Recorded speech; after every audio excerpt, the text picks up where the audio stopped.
It's been a few years that James and we haven't been to Spain because I think we don't really like to go on the beaten tracks, and Surana, Margalef, Oliana, everybody goes there, and we like to explore a little bit more in general.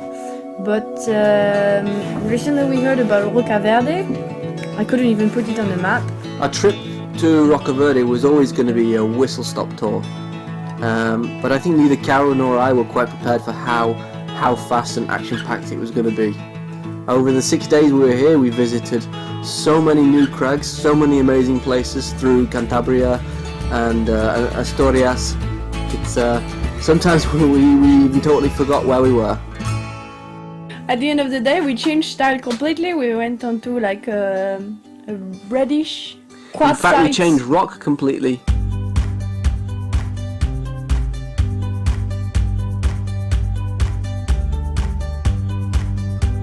Here in this area you've got sandstone and quartzite right next to each other, so just driving down the same valley you switch between rock, and we went trad climbing on a quartzite.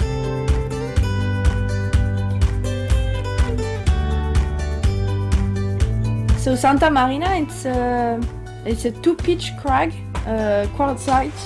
Really, there's trad placements everywhere. You kind of think when you start climbing that every single rock is going to stay in your hand, but I haven't broken anything, so it looks fine. And the second pitch I did was like a perfect 6C just on a wall, with like the trees getting orange under you and just the valley, and it's crazy great. Because you can drive the car to the foot of the crag, but then when you're climbing on it you feel like you're totally out in the middle of nowhere, totally out in nature. We met with Richie close to Casaquiros, and he took us up to a cool little restaurant. There we ate loads of local food, which is obviously amazing, and had a lesson in how to the traditional way of pouring the local cider. I'd say it's work in progress, but you know, we started to get the hang of it by the end of the night, and drunk quite a bit of cider in the process too.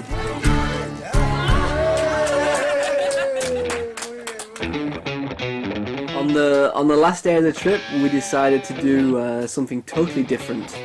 Richie had told us about the bouldering of the area. When we went up to El Cantu, wow, this is like black and white. And for lunch we had some of the empanadas, one was sweet. All the blocks in El Cantu are independent. You're climbing on real boulders, which kind of, you know, gives the area something more.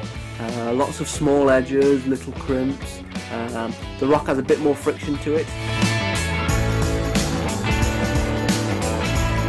El Gacho is really not your typical boulder area. In fact, it's more like a tiny cliff. It's a beautiful place in a stunning location, and actually feels even more lost than the rest of Asturias. There's really nothing up there.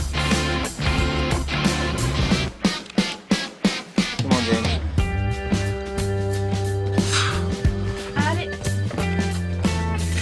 Yeah, come on. Come on. Go. The place is super cool. Yeah.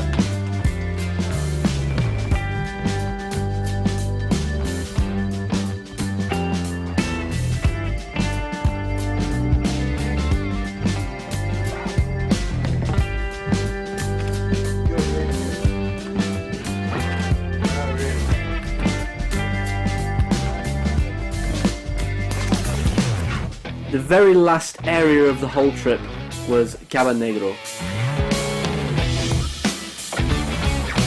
You have to scramble down kind of a cliff face to get there. You arrive on this wave-washed platform with these giant boulders just sitting there.